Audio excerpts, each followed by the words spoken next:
ای جان من اسیرت، ای عمر من فدایت،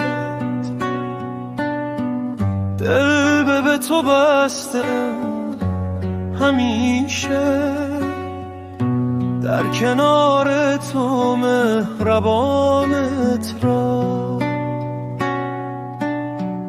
چراغ دل من روشن است با عشق تو در هر ساعت،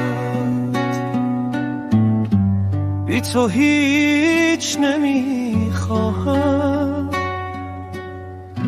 جز تو ای عزیز دل و جان را. با نگاه جان میگیرم، با لبخندت روز میسازم، با لبخندت روز میسازم.